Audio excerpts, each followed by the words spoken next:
Pablo says, Klavan, Jeremy said that far too often those who fight the left have all but given up on the future. They believe our current political and cultural struggles just can't be overcome. They want to retreat from the future and hide in the past. What exactly do we do to stop the left? I know our hope is in God, but is there anything we can do to stop the left now? A friend of mine has the viewpoint that in an evil world, evil always wins. Well, that's provably untrue, so you don't have to worry about that.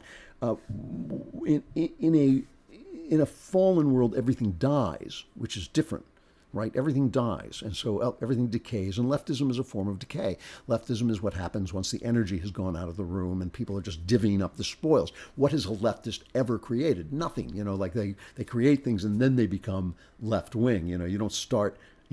People in Silicon Valley don't start out as left-wing. They start out just trying to, like Google was like, don't do evil, and then it was, oh no, do evil, because we have to do evil to make money. And so, you're even you in your question are sort of proving Jeremy's point. You're sort of expressing that despair. We do not have to stop the left. We have to create from the right. That is the thing. The left is stopped. The left is lost. It's just that we won't win. We just refuse to win. We refuse to do what needs to be done. We refuse to write the books. We refuse to make the movies. We're still a reactive. Conservatism is. Too many conservatives are by nature reactionary. They react to the things that left does, and they will always lose because of that. In fact, this guy, I think I'm going to have him on the show Friday, I believe. Let me just see, and I'll tell you.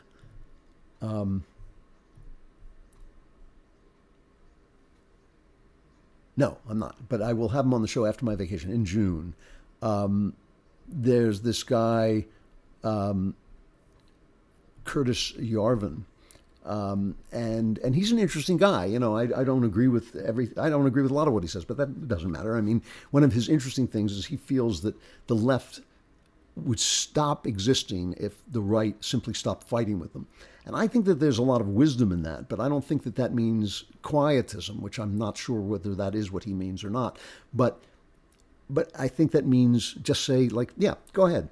You sell cutting off your testicles and we'll sell manhood. We will show you what manhood looks like. You sell women, getting tattooed and smoking cigars and becoming men, and we will show women creating life and nurturing life, and we'll see who wins. We'll see who wins.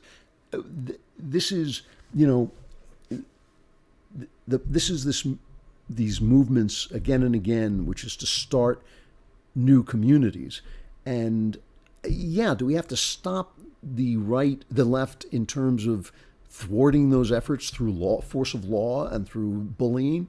I was just seeing some anti-abortion protesters who was just sentenced to like 5 years in prison. Yeah, we have to beat them at that. We have to stop them from doing that. We have to outvote them we have to outvote them by an extra 5% to keep them from cheating. I mean, we have to fight the left.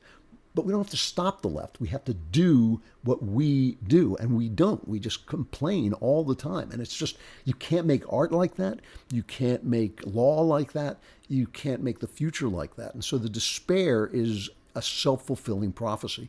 And this is where I think Jeremy's absolutely right about this. We should not be sitting around going, oh, there's nothing I can do. We should be sitting around doing the thing that we think is the right thing to do. Instead of following jackasses like Andrew Tate and Nick Fuentes, who are dead intellectually and dead spiritually, we should be following the life, And one of the you're talking about where important things are happening. One of the most important things that is happening is my Substack with Spencer. So help me. The newjerusalem.substack.com. Even we are just shocked at the quality of what is going on there. We're not doing it it's being done through us at this point. And we're going to do a live stream tomorrow about this time.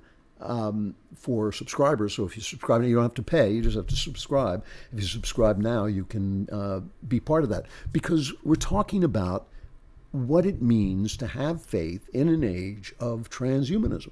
And that's an important subject, and it's not about, oh, you have to do this, or you have to do that, or you're bad if you do that, or you're bad if you do that. What does it look like? What does God look like? And it's not a bunch of rules. It's about transforming the self through Jesus Christ. And I think that that's a conversation nobody else is having. It's all this finger wagging and fist shaking at a world that is not going to stop changing and is never going to stop being corrupt. So it's not that evil always wins. It's that good wins in individuals. And societies do what societies do. They send C.S. Lewis out to fight a useless war and shoot a German guy. And then if the German guy shoots back and kills C.S. Lewis, they meet in heaven.